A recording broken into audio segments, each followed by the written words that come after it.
And Roger Williams injured his ankle during that attack, and his congressional aide, Zachary Barth, was shot in the leg. Gentlemen, good morning to both of you. It's good to see you. Good morning. And Congressman, forgive me for addressing my first question to Zach, but this is the first time we've gotten to see him and talk to him. So, Zach, how are you doing this morning? How do you feel? And what happened yesterday? Yeah, I'm okay. I'm very blessed to be alive, and thank goodness for Agents Bailey and Griner. You know, as y'all said, without them, there would have been tremendous loss of life, and I probably wouldn't be talking to y'all. Zach, you were shot. You were out in the outfield. You managed, though, to get yourself into that dugout. What happened once you got into the dugout? Sure. So they started shooting at me. I was pinned down in right field, and at that point, I got struck in the leg and made a run for it. I was running for my life. Got into the dugout. And I was bleeding pretty badly, but I was really just trying to keep my head down, keep everybody's heads down, and prevent anything else from happening. You know, we didn't know what was going on. There was a lot of uncertainty, and we were just trying to stay alive. And as I understand it, Zach, you more or less jumped right into the congressman's arms, right, Congressman Williams? What happened from your perspective? Well, I was hitting ground balls on the third base side to our third baseman, Trent Kelly, not knowing, frankly, that the shooter was probably just 20 yards away from where I was.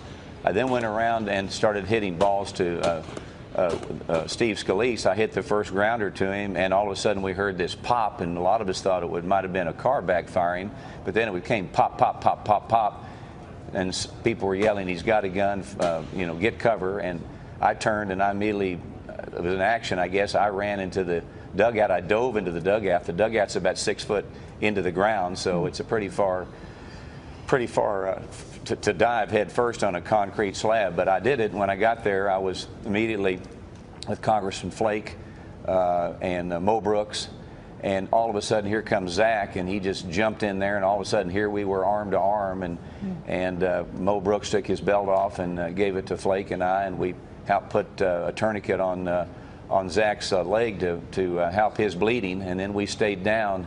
And we had generations in this dugout. We had everybody from my age to the late 60s to a 10-year-old. Joe Barton's son was in the dugout with us, and people were protecting him.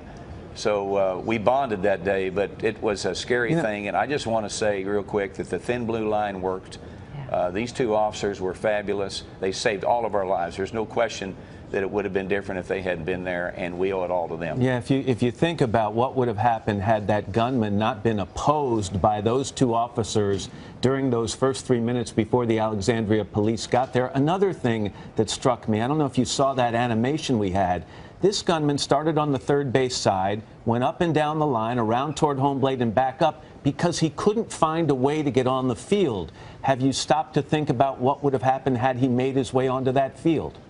Well, you know, it would have been a lot different, and the amazing thing was he was trying to get through a gate, and the gate was locked. So he couldn't get through the locked gate. He had nowhere to go. But if he'd gotten on the field, I mean, we would have had nowhere to go. We would have had, we had baseballs and bats to defend ourselves. So the Lord worked the Lord worked yesterday. He saved us, and we're grateful for that, but also grateful again for these Capitol Police that saved all of us. Zach, I always wonder what it must be like to lay down your head on your pillow after a day like the one you had yesterday, and what thoughts go through your mind. Can you share how you're feeling and how you're thinking about what's transpired? Yeah, I mean, I'm receiving plenty of prayers and thoughts, and the people around me. We've got a great community. I'm from Houston, Texas. Plenty of people back home have reached out to me, and the people around here, you know, on both sides of the aisle, we've got a great community up here on Capitol Hill, and everybody's just lifting me up, and I couldn't be more blessed. Well, I have to say, it's going to be one of the most watched congressional softball games in history. Well, it's not softball. Baseball, excuse me, baseball, with good reason, and I know your thoughts and prayers go to everyone who's been impacted by this tragedy. Certainly has, and we do hope people come to the game tonight. I would hope that Nat Stadium could be full, 50,000 people. It goes to charity. It's the right thing to do. It's the right time to play this game. There were some people that thought maybe should we not play it. But as Speaker Ryan and I and Joe Barton and Mike Dole talked about, we need to play this game. It's baseball. It's America. And when America gets punched, America punches back, and we'll do that tonight. I hope it's a unifying Good for you. moment. Yeah, Congressman Roger Williams and Zach Barth, best wishes for both of your recoveries. Thank you. Thank you.